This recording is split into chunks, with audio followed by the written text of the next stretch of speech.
mất tới à tới cái kia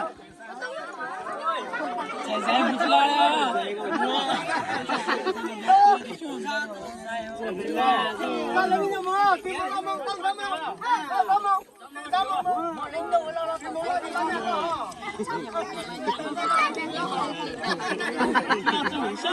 ta thử chơi cổ sinh nào.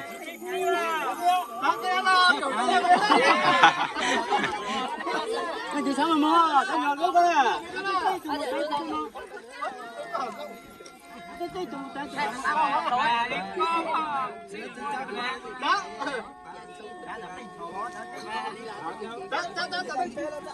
Sao sẽ chơi? Đẹp lắm rồi.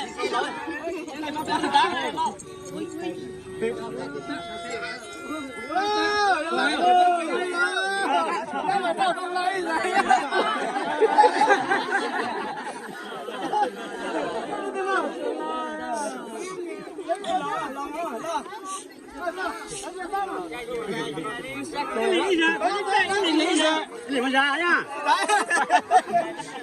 Làm gì đó ta.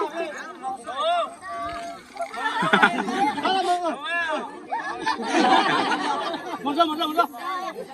Màu ta đó. Màu ta là nhát chua.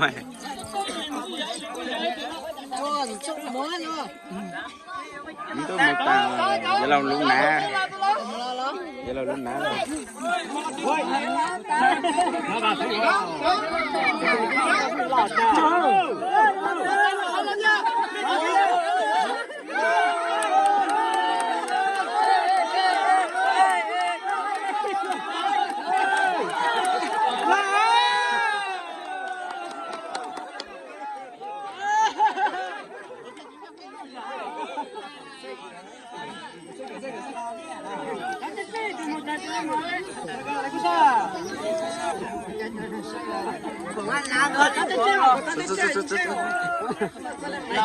Lỡ.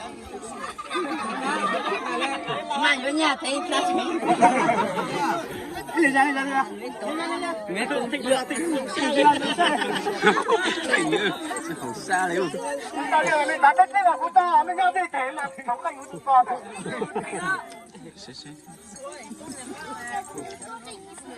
đây nè, tôi chỉ gì phụ ai phụ nhá, tôi giờ tôi lo. Nó là nhà mà.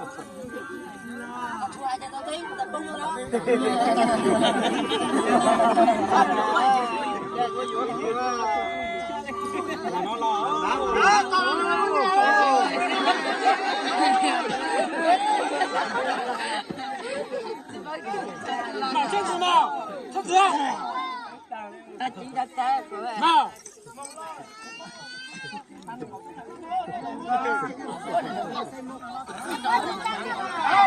Cả nhà mình đã thích khách của tôi, mình要đi của tôi rồi.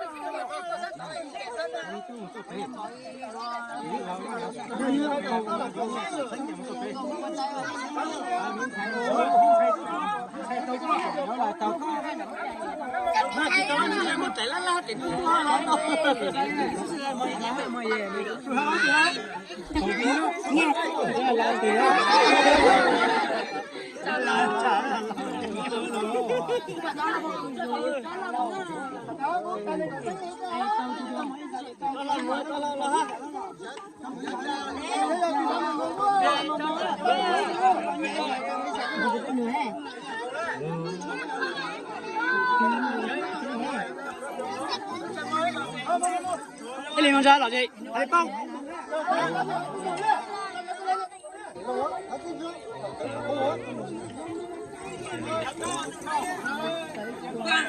Cái gì đùa hai thứ thở.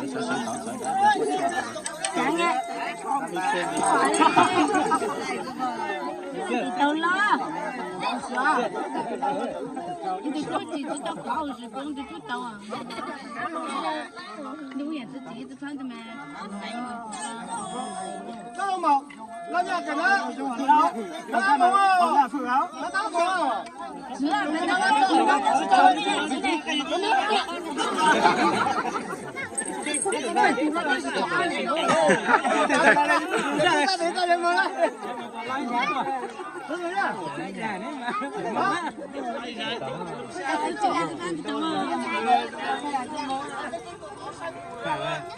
吃饭太对，还是饭头上。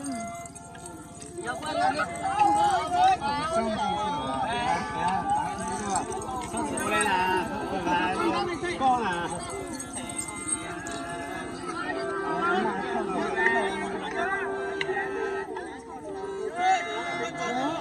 咱那走。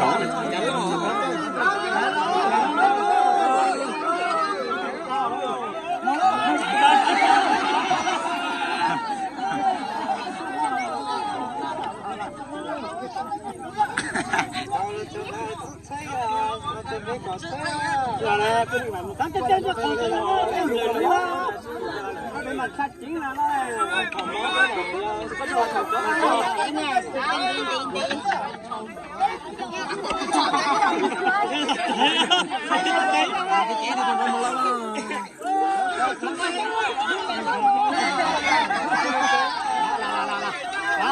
来，